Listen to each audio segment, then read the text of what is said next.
These two won't practice. Rasul Douglas, Taylor Rapp will take it one day at a time. Casey Tuhill will be limited, and everybody else is expected to practice today. We'll do a walkthrough in practice today only. Won't practice. What are their injuries again? T-Rapp has a neck and Rasul's knee. So Keon will be full today. Yes. Sean, if you could maybe talk about the defensive line play a little bit this year. I mean, obviously last week wasn't good enough. Do you think generally, what's your thought generally on how the line has performed for you on the defensive side? I think overall, again, not to single any one position or player out. I think it's more than anything. It's just they set the table, right? And the line of scrimmage has to be set usually by the defensive line, but also not just them. In this case, it's linebackers, safeties, corners. It takes all 11 in that regard. So, I think there's been some really good moments, and I think there's some things for sure that we can improve on. Where do you specifically on Oliver? Numbers are down this year, just looking at them. Do you notice anything in particular? Our teams just having better success with him. He hasn't been penetrating as much as he did last year. Any thoughts on him specifically? You saying you're aware that he has not been penetrating? Is that what you're saying? The numbers say that he's not getting penetrated. His sacks are down, his pressures are down, all of that stuff. Yeah, I mean, sometimes the protection turns to him, sometimes it doesn't, and he has the one-on-one. So it's a combination of things, really. And, sometimes what gets hidden in some of that is some of the factors that free somebody else up. So it could be him, moving the quarterback off the spot, and Greg gets a sack. So sometimes there's some things hidden in there. But overall, I think, to your point, there's some things that he can do better, and then collectively we can do better as a whole as well. Knowing that the defense wasn't up, that performance wasn't up to your standards, what do you expect the response to be this weekend? Well, I think we got to get back to good fundamental football. I think that's really where it starts, and playing with a certain attitude and mentality. Sean, when you play a team like this past weekend, like the Lions, they want to get you out of what you do. I would assume there's a balance between doing what you do well and adjusting to what they do. Do you think you got out of balance this past game in terms of sticking to what seems to work the best for your defense? Overall, I think there's multiple things probably that led to that result, not just what they do. It's some of what we did or didn't do. You go back and reteach the fundamentals, reteach the standards, reteach the vision for what it's supposed to look like, and that's together, coaches and players. It's not just the players; it's us as coaches, and being a connected unit in that regard. Giving up a lot of sacks this year. What impresses you about their offensive line and how they protect off? They do a great job, in particular in the play action game and screen game, and they do a great job of protecting him in those two capacities. Rasul dealing with the injury, could it potentially be an opportunity for Kyer? And a little bit more on him. What's gone into the decision to kind of keep him down the last couple of weeks?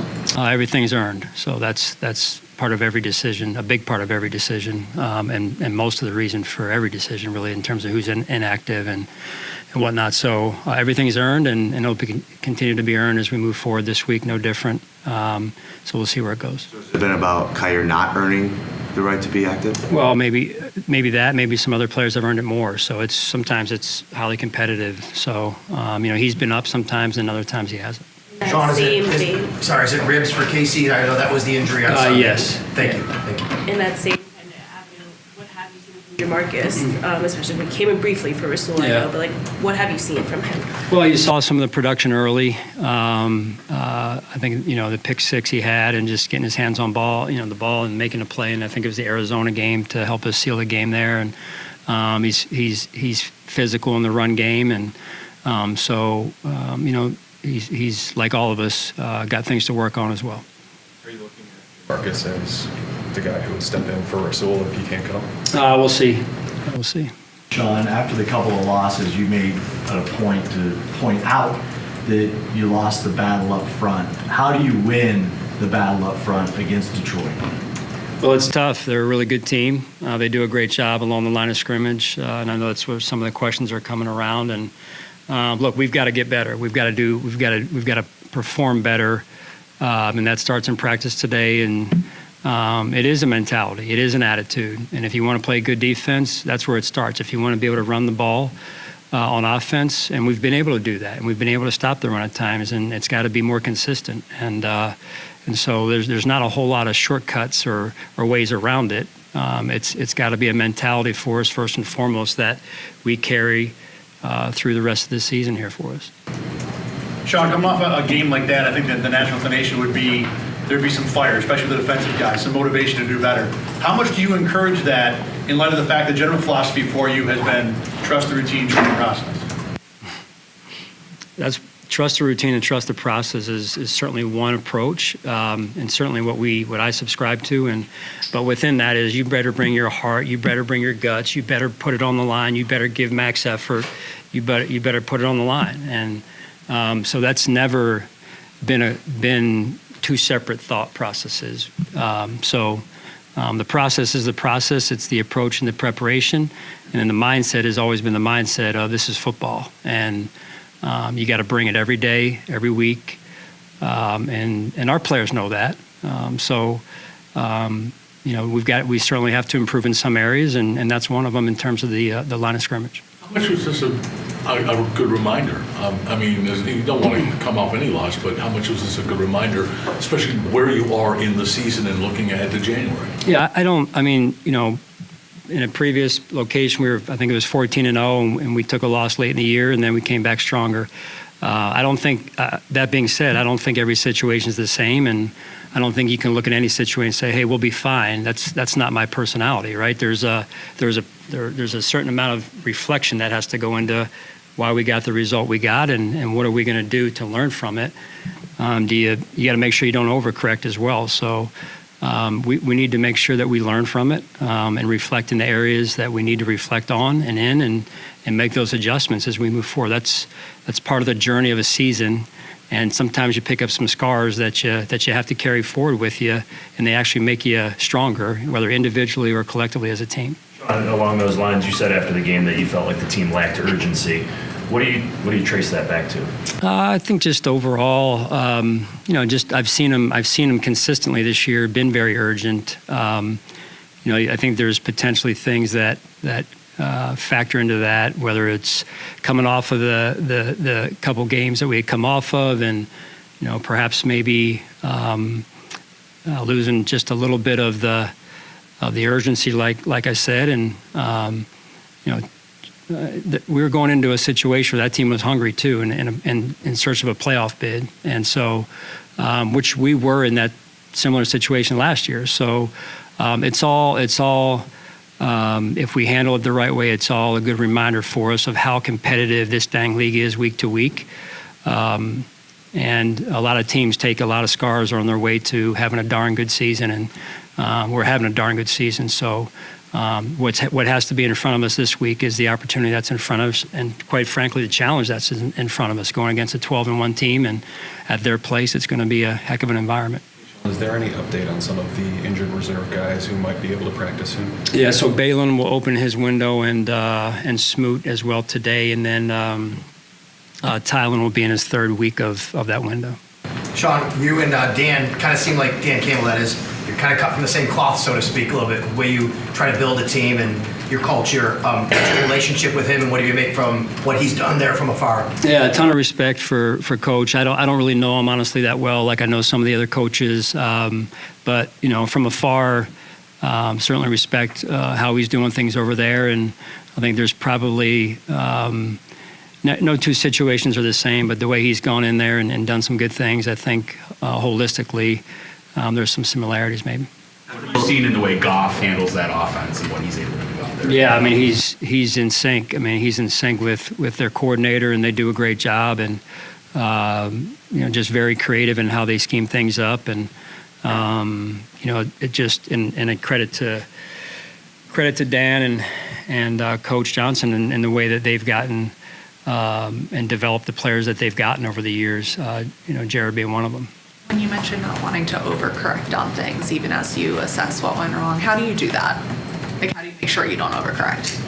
Well, again, you reflect the necessary amount, but you also know what you believe in and what's been working, and you target the areas that you feel need to be corrected, and you handle those with good, truthful conversations, and then you go to work. You go to work again. That's what we got to do. Yeah, I mean, I think we just continue to trust the process. We don't change anything after wins. Obviously, we're trying to make corrections after wins as well, and that's all we're trying to do. We're just trying to stick to what we know, learn from what happened, and move on.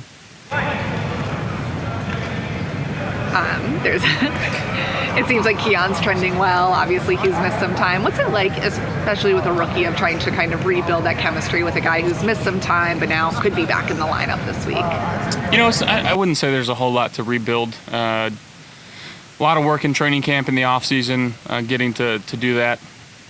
Going back to my rookie season, I got hurt. I missed a few games, and I felt like sometimes that rookie wall, which is real, when you miss time and you come back, you're just so rejuvenated. And could, like, silver lining, it could be a good thing, right? Where he got to sit back and learn and watch Coop and actually get his body right and be fresh going into this final stretch. So hopefully we can get him back on that field soon and help us out. Obviously, this is a Lions team that's won a lot of games. What stands out to you as the biggest challenge when watching their defense? They are high effort as they come. Obviously, one of the top scoring defenses in the league.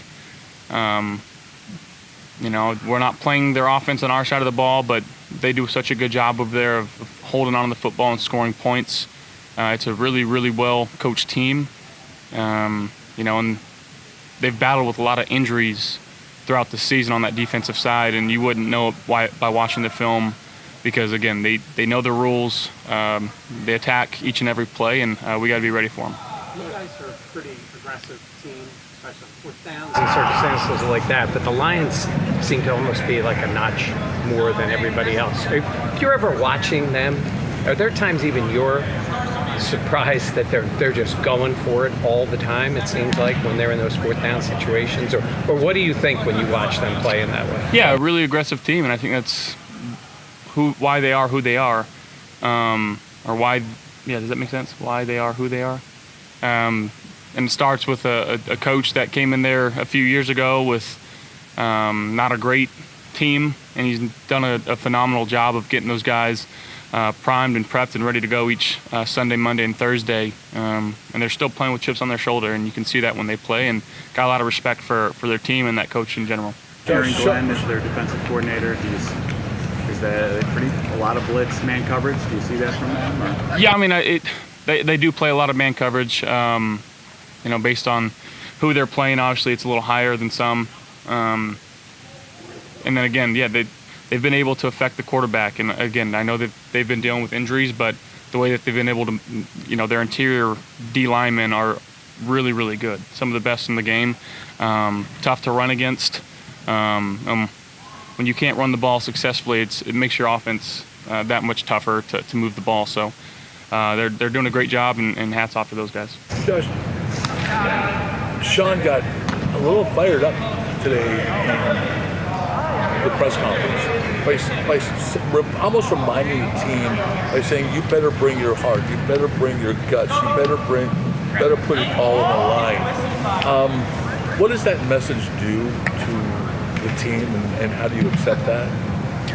Yeah, I mean, forces us to know that we got to be better, and we know that internally. We've had these discussions and these talks, and we're sitting at 10-3. We're not going to overreact to anything that's been done. Obviously, we want to get better. We want to win every single game that we play. But I think it was a case of, you saw a team that's fighting for their lives and to try to make the playoffs in the Los Angeles Rams, and they came out ready to play, and maybe we didn't have that type of urgency that we should have each and every single game. So again, it starts with me and the leaders on this team, and starting in practice, making sure that we have that type of competitive edge, and that's what we're playing with. Is that what you hope your response? I mean, the response. Everybody acknowledges that was not Bill's standard last weekend. So what do you expect that response to be, and how much of a reminder was something like that, as you said, that maybe they were hungrier because they're fighting for division? Yeah, again, just puts us back into the 1-0 mindset. What can we do to prepare, and what's going to help us execute on Sunday against a really good team. So that's all we're trying to focus on. Touched on a little bit about the importance of being able to run the ball. Score dictated a little bit of that against the Rams, but when you look at the Lions' offense and how they're able to stay on the field, how important is it to establish the run and be able to stick with the field yourself? Yeah, I mean, this is an offense that you got to keep up with, and again, you're going to have to score points on the offensive side of the ball. We understand that, we know that, but again, we're just trying to go 1-0, and whatever that may be. If it's 3-0, it's 3-0. If it's 42-43, and we got to find a way to score one more point than those guys. With some time removed from the Rams game, is there anything that stands out to you, like why that urgency wasn't there as much maybe at the start of that game? I mean, I couldn't tell you. I mean, it's a long flight, and I don't have any excuses. We gotta be ready to go. That's plain and simple. Statistically, Amari had one of his best games as a Bill so far. How did the two of you build off a game like that? Yeah, just continuing to involve him more in the offense. Obviously, got a bigger role with a few guys out, and he responded, well, and that's what we want to see from him. And I still got to be better for him on some of these throws that I've been giving him. So again, just continue to work hard each day at practice, and again, just try to find a way to go 1-0. How has that adjustment been? Because Amari said that he runs, when he got here, he was like, I run routes a little bit different than a lot of receivers. How's that communication been? It's been great. He's a true pro. He talks very, very openly and honest about his routes and what he's good at, what he's not so good at. But the communication's been on point, and it's been constant. So you love to have that type of rapport with the receiver. Dan was named Buffalo's Walter Payton Man of the Year. Why is he so deserving of an award like that and being recognized nationally as one of the best? Yeah, you look at the work that he's done in this community, between some fundraisers and getting people together in this community, the joy that he has and what he brings to this community. He's all about Buffalo, and I hope people understand that and recognize that. He does such a great job, not just with his fans and Bills fans in total, but really every NFL fan that he interacts with. He's a true steward of the game, and it's awesome to play with a guy like him. Your name has been kind of central in the MVP conversation lately. Do you pay attention to that at all? And I guess what does it mean to you to be considered for that kind of award? I mean, the only good takeaway that I feel like means your team's in a position to make the playoffs and give yourselves a chance to win the Super Bowl. That's really all I care about. Josh, what's your take on Jared Goff? What do you like about his game as a quarterback? Love Jared. Off the field, he's freaking awesome. We've golfed a few times together. I think it kind of displays who he is on the field too. He's just very calm and cool, very collected when he plays. He's been making some unbelievable plays throughout the season, and he's a huge reason why they are where they are right now. And got a lot of respect for him and his game, and him off the field as well. So it'll be fun to see him.